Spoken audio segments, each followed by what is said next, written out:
오늘 우리에게 주실 하나님 말씀은 열왕기상 17장 8절로 16절 말씀, 순종의 축복이라는 제목으로 우리가 교독합니다. 여호와의 말씀이 엘리야에게 임하여 이르시되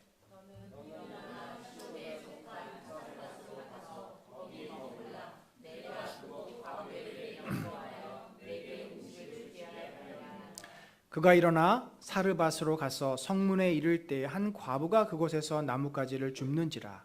이에 불러가 이르되 청하건대 그릇에 물을 조금 가져다가 내게 마시게 하라.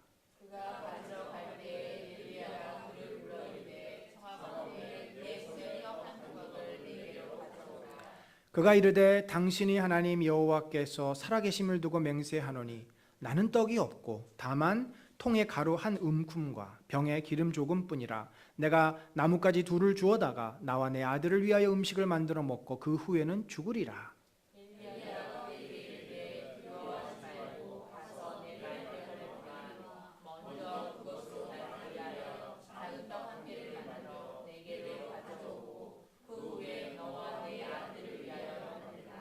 이스라엘 하나님 여호와의 말씀이 나 여호와가 비를 지면에 내리는 날까지 그 통의 가루가 떨어지지 아니하고 그 병의 기름이 없어지지 아니하리라 하셨느니라.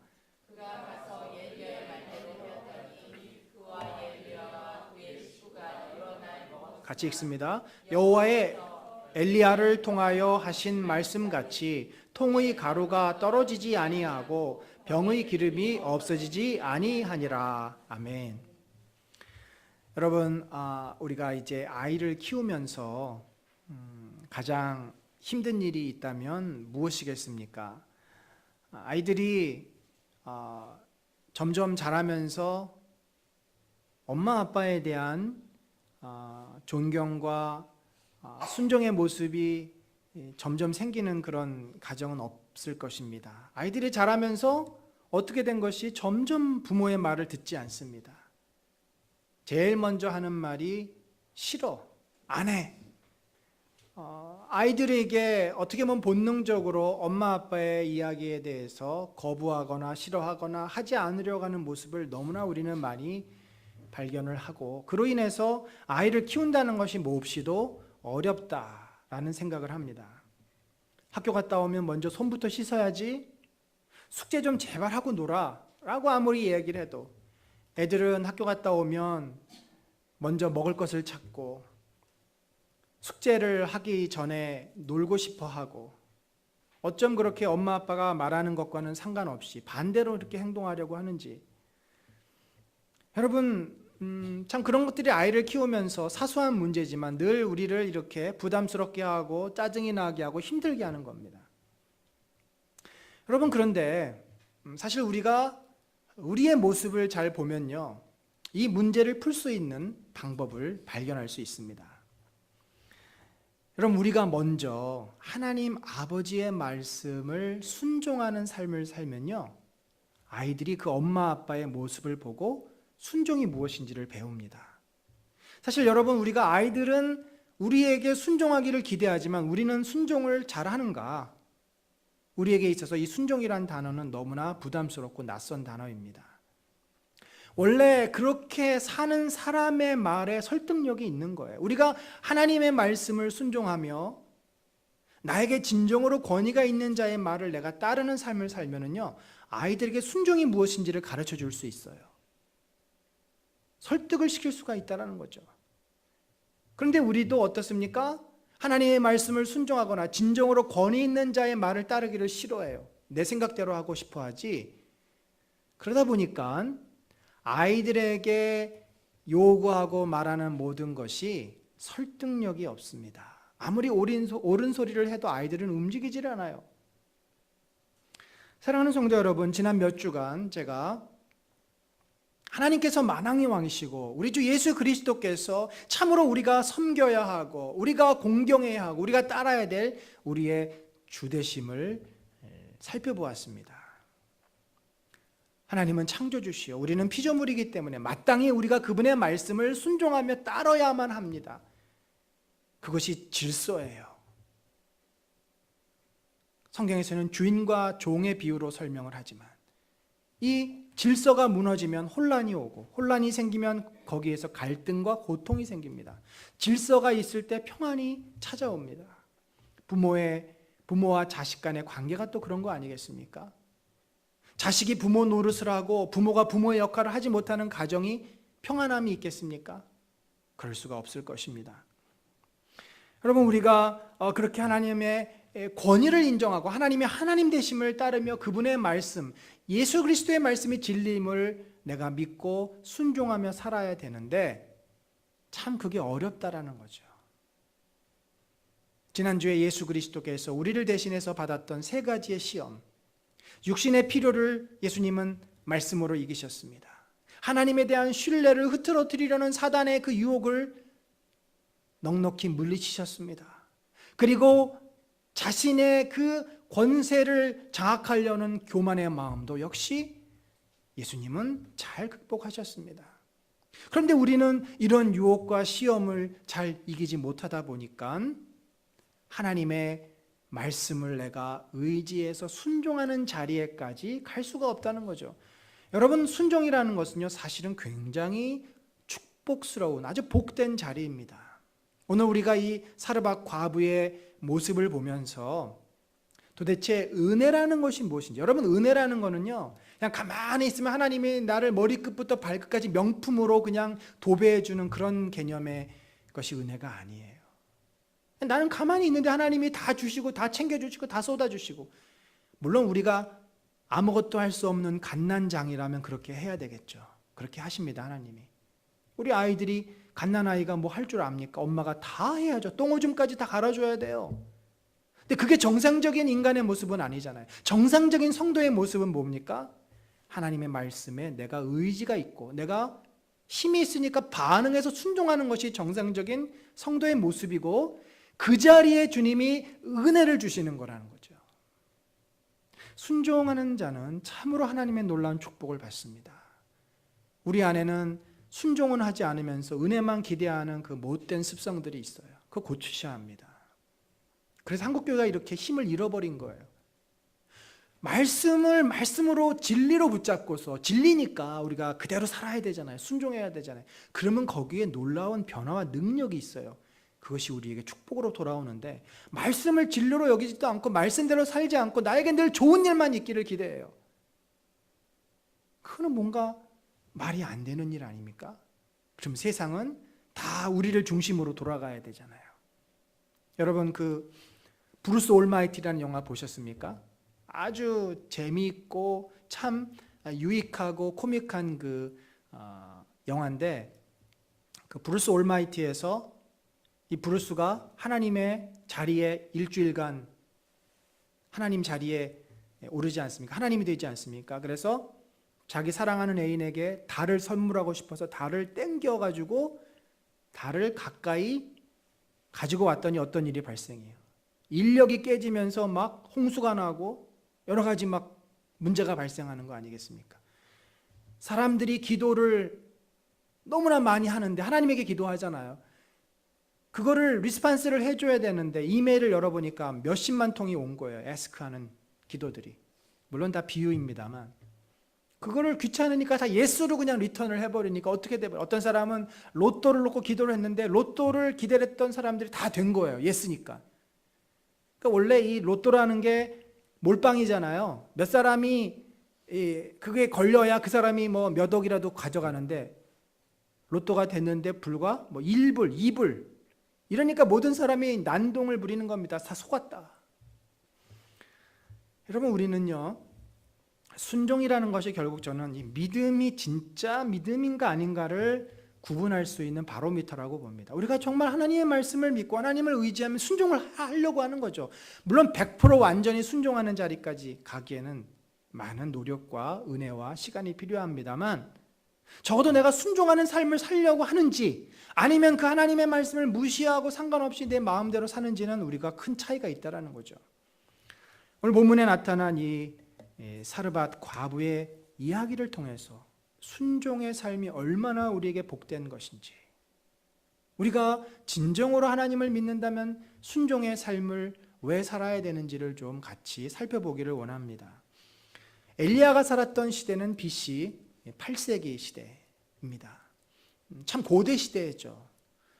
그런데 그때는 특별히 이스라엘 가운데 이 아합이라는 왕이 통치를 하면서 특별히 지금 이 지역은 북이스라엘, 북쪽 지역을 말합니다. 남쪽은 이 유다라는 지역을 중심으로 이스라엘이 있었고 북쪽은 유다가 있었고 북쪽은 북이스라엘이 있지 않았습니까? 이 아합 왕은 우상을 자기의 하나님으로 생각하는 자예요. 우상 숭배를 그의 통치 철학으로 여기는 자입니다. 그 이면에는 이세벨이라고 하는 간악한 여인이 있었습니다. 모든 나라들의 우상을 다 이 북이스라엘로 들어와서 우상이 아주 가득 찼던 시대. 하나님은 그 이스라엘을 더 이상 견디지 못해서 가뭄이라고 하는 그 징계를 내리신 상황입니다. 그러니까 지금 온 이스라엘 사람뿐만 아니라 저 시돈과 주변에 있는 나라들이 자기들이 하나님을 버리고 우상을 섬긴 죄로 가뭄의 고통 가운데 놓여 있는 시대. 근데 하나님은요, 그렇게 모진 분이 아니에요. 벌을 내리셨지만 하나님을 정말 찾는 그 백성을 긍휼히 여기시기를 원하고 불쌍히 여기신다는 거죠. 아무리 전체가 우상 숭배를 해도 그 가운데 하나님을 찾는 백성이 있지 않겠습니까? 어떤 사람이 하나님을 찾을까요?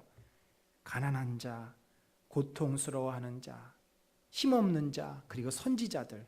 오늘 본문에 그 대표적인 인물 두 사람이 나온 거죠. 바로 선지자 엘리야와 이 사르밧 곧 시돈 지역에 사는 과부입니다. 과부는요, 정말 힘도 없고 돈도 없고 아주 연약한 인생입니다. 사람들의 무시를 받고 그 사회에서 가장 밑바닥인 인생. 거기다가 지금 저 북쪽에 있는 시돈이라고 하는 이방 땅에 있는 사람 아니에요. 그 여인은 이 가뭄이 오니까 가뜩이나 어려운데 더 어려워진 거죠. 오늘 본문에서 보면 뭐라고 돼 있어요? 자기가 가지고 있는 이 밀가루 한 움큼, 그게 전부라는 거예요. 그거 먹고 이제 나와 내 아들은 굶어 죽는다라고 이야기를 합니다. 그럴 정도로 지금 기아와 고통이 극심한 상황입니다. 그 여인이 너무 힘드니까, 곧 굶어 죽게 생기니까 하나님께 기도합니다. 하나님, 제발 좀 긍휼히 여겨주시고 저를 살려주십시오.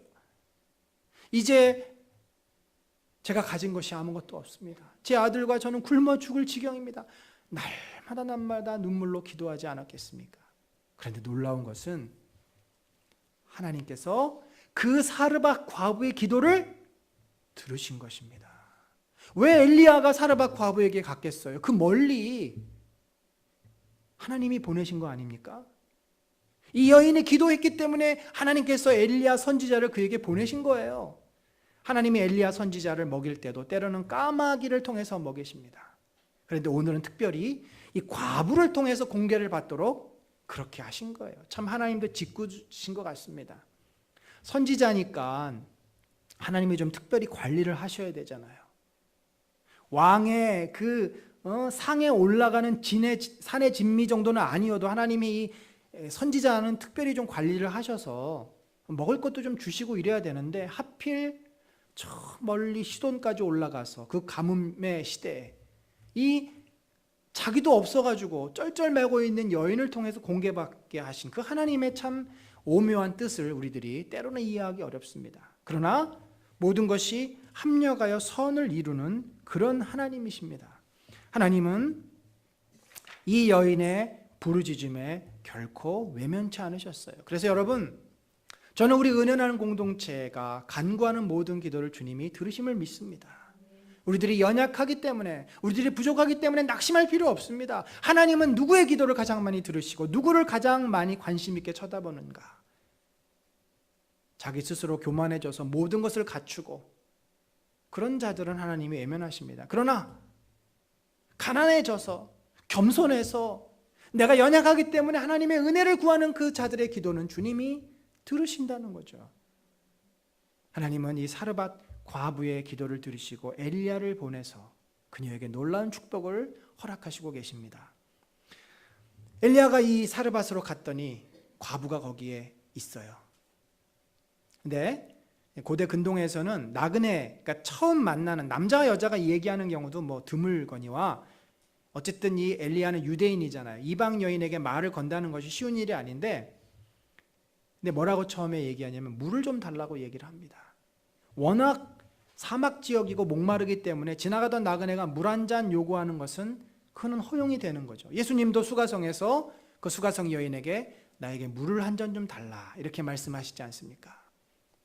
그래서 여인이 물을 가지러 갔어요. 물이 뭐 가뭄 시절에 어디 있겠어요? 절로 가서 또 길러 와야 되겠죠. 근데 가던 여인을 다시 잠깐 불러 세웁니다. 잠깐만 이리 와보시오. 사실은 내가 목도 마르지만 배도 고프다오.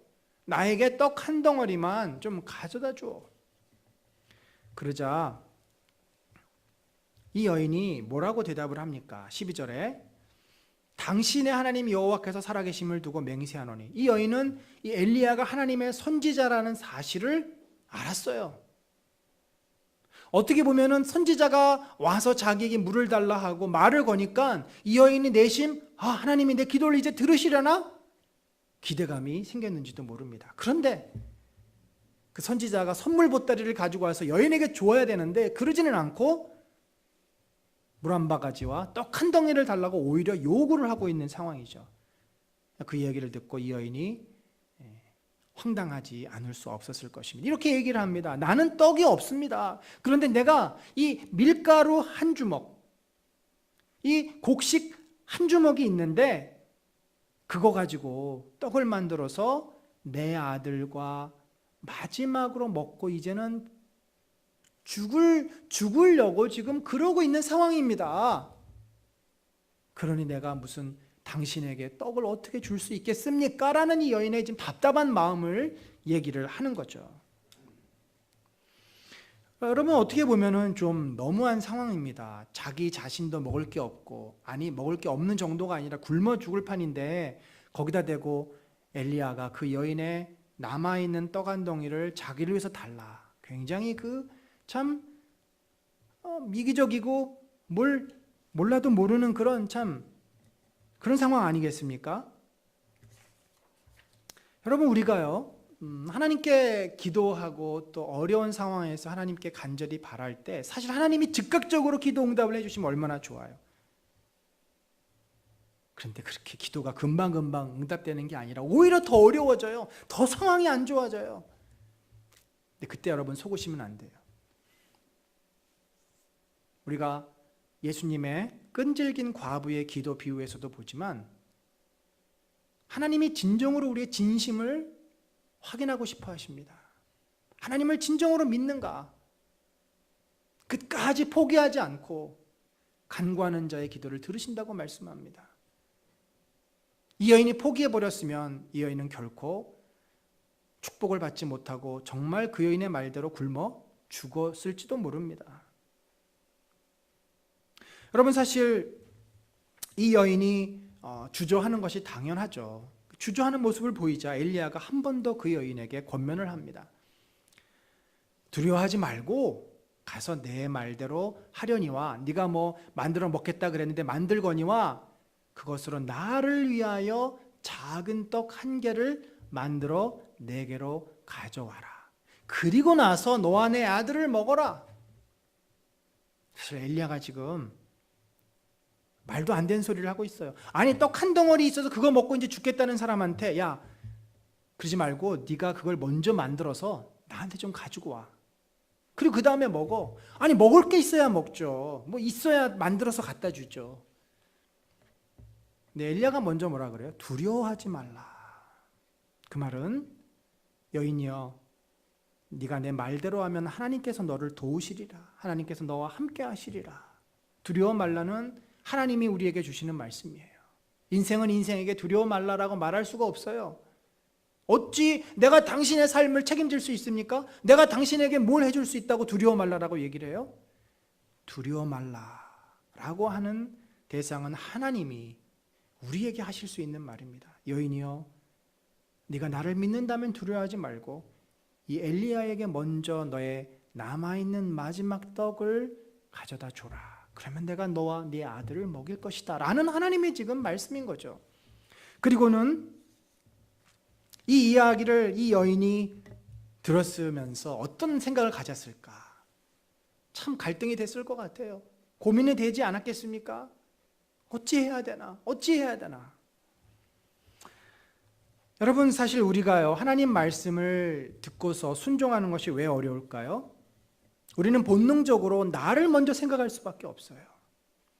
내 필요, 내 육신의 어떤 상황에 따라 우리는 움직입니다. 배가 고프면 내가 먼저 먹어야 하고, 내가 몸이 아프거나 힘들면 쉬어야 되고, 그게 당연한 거예요. 그게 우리의 모습입니다. 그렇기 때문에 이 배고픈 여인에게 이 말씀은 참으로 순종하기 어려운 요구였어요. 여러분, 우리들이 대부분 하나님 말씀을 들을 때 그것이 힘든 이유는 내 어떤 이 육신의 필요를 절제하고 그 말씀을 순종해야 되기 때문에 힘든 거예요. 여러분, 제가 여러분에게 기도 생활 열심히 하시라고 늘 권면드리는데, 기도라는 것이요, 정말 힘듭니다. 힘이 많이 들어가요. 그냥 기도가 되지 않습니다.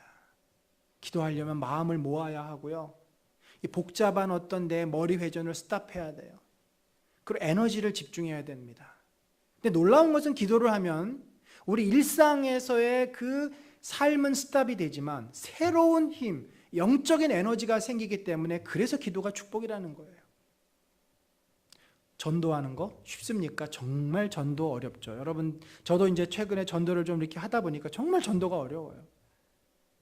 낯선 사람한테 말을 거는 것도 어렵고, 뭐 여러 가지가 어려워. 시간 내는 것도 어렵고, 긴장하면서 그렇게 하고 나면 맥이 다 빠지고, 참 어렵습니다. 우리가 하나님 말씀을 순종한다는 것은 내 육신에게 지치는 일이고 힘든 일이에요.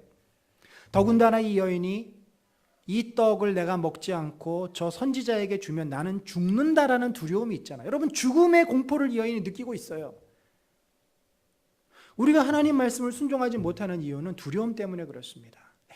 때로는 막연한 그 걱정과 염려가 또 우리의 발목을 잡아요. 예를 들어서 내가 전도를 합니다. 옆에 있는 직장 동료에게 또 뭐 친구에게 전도를 해요. 그러지 말고 우리 교회 한번 같이 갈래? 교회 한번 같이 가자. 예수 믿으면 얼마나 우리 삶이 달라지는데 라고 이야기를 하지만, 저런 얘기를 자꾸 하면 나를 불편해할 텐데, 나랑 관계가 어색해질 텐데, 심지어 우리가 내가 교회 다닌다는 걸 자꾸 말하고 다니면 앞으로 나는 이것도 못하고 저것도 못하고 내가 행동거지를 조심해야 되는데, 이 모든 것들이 나한테 이게 마음에 부담이 되고 걸리는 겁니다. 우리 성도들 정말 제가 볼 때는 얼마나 귀하게 헌신하고 믿음으로 사는지 모릅니다. 특별히 여러분, 이 작은 교회에서 이 적은 성도로 이 교회가 운영된다는 것은 정말 기적 같은 일입니다. 여러분들 가운데는 10의 2조, 우리 목회자들은 10의 2조를 올해 헌금하기로 작정을 하고 그렇게 하고 있습니다. 여러분들 가운데도 10의 2조를 하시는 분들이 있어요. 얼마나 귀한 믿음의 결단인지 모릅니다. 사실 그거 굉장히 어려운 일입니다. 내가 써야 될 건, 내가 해야 될 거 얼마나 많은데요. 그거 줄이고 헌금한다는 것은 보통 힘든 일이 아닙니다. 그런데 그렇게 믿음으로 하면은요, 우리가 굶지 않습니다. 우리가 망하지 않습니다.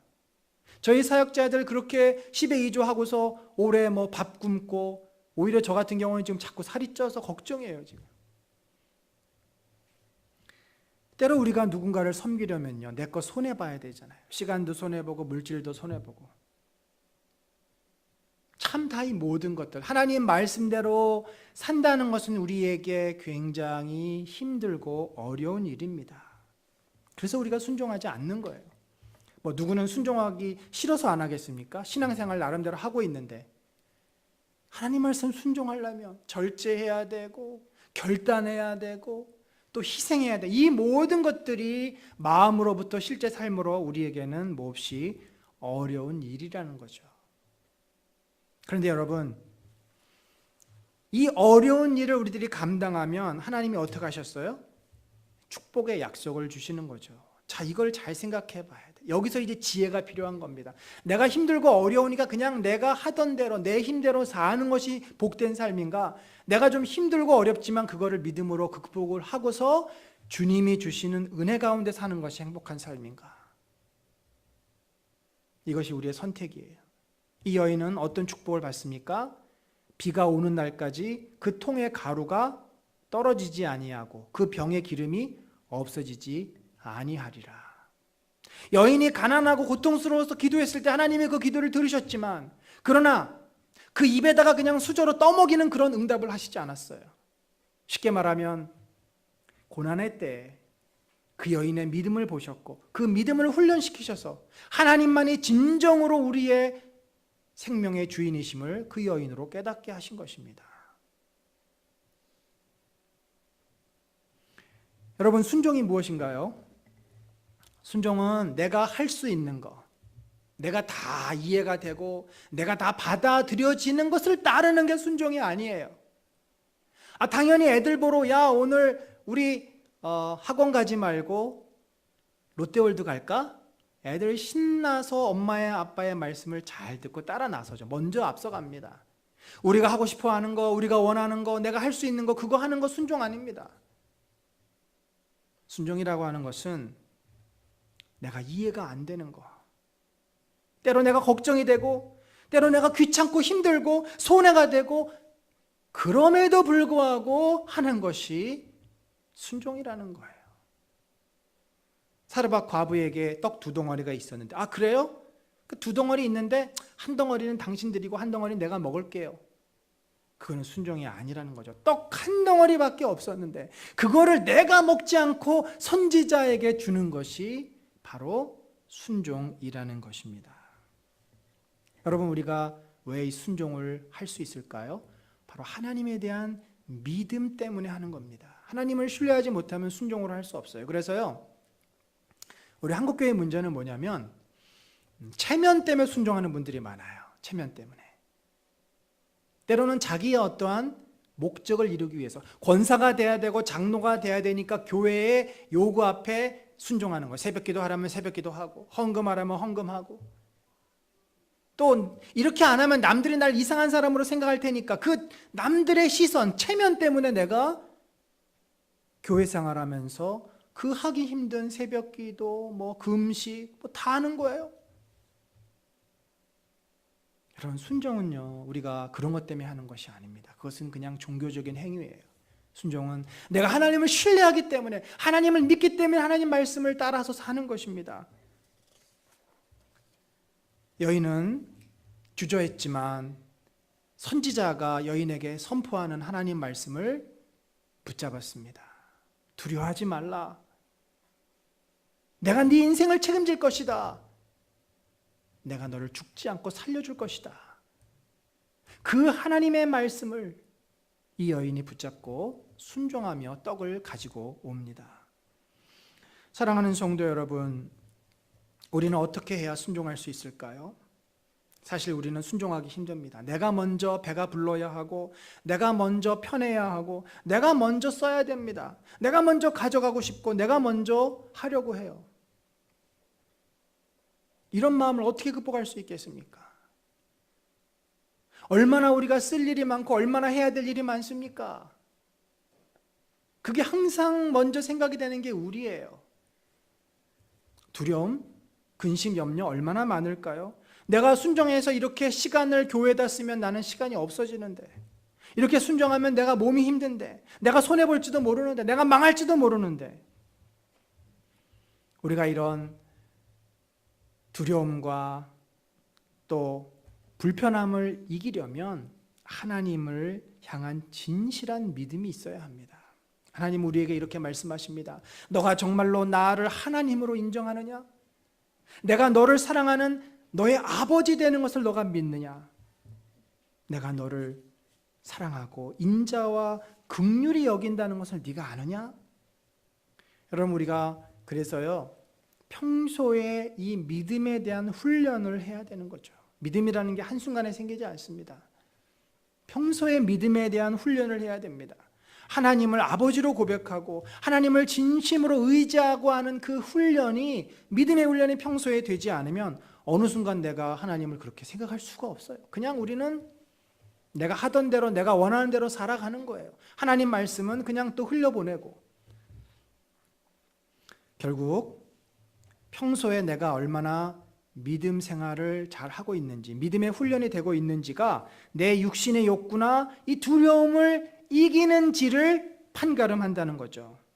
사랑하는 성도 여러분, 그래서 우리는 매일매일 하나님을 기억하고 묵상하는 훈련을 해야 됩니다. 매일 말씀을 가까이 하고 매일 기도해야 하고, 하나님의 은혜를 사모해야 돼요. 그 훈련을 하다 보면 하나님이 정말 살아계신다는 것이 내 마음속에 확신으로 다가옵니다. 그래서 그 말씀을 순종하는 거예요. 여러분, 순종에는요, 용기가 좀 필요합니다. 도전이 필요하고 모험도 해야 돼요. 하나님은 그걸 통해서 우리의 믿음을 더 키우십니다. 더 하나님 자리로 우리를 끌어내세요. 사랑하는 성도 여러분, 하나님은 저와 여러분을 진심으로 사랑하시는 분입니다. 우리 아버지세요. 우리를 힘든 자리로 몰아치시는 그런 분이 아니시라는 거죠. 여호수아 백성들이 요단강을 건널 때 언제 물이 갈라졌습니까? 제사장이 발을 물에 담그고 나서 물이 갈라집니다. 물이 갈라져서 발을 담근 것이 아닙니다. 항상 주님은 우리에게 믿음의 순종을 먼저 요구하십니다. 사랑하는 성도 여러분, 우리 모두가 애를 쓰면서 열심히 우리의 인생을 살고 있습니다. 좀 더 나은 삶을 위해서, 좀 더 안전한 삶을 위해서, 좀 더 행복한 삶을 위해서. 여러분이 늘 그렇게 익숙하게 했던 그 패턴대로 하나님의 말씀을 순종하지 않고 그냥 내가 생각해서 베스트라고 하는 것을 결정하고 내가 생각해서 가장 지혜롭다 하는 대로 살아와서 그 문제들이 해결되었습니까? 지금까지 여러분이 하나님 없이 하나님의 말씀을 붙잡지 않고 살았던 그 인생에 만족하십니까?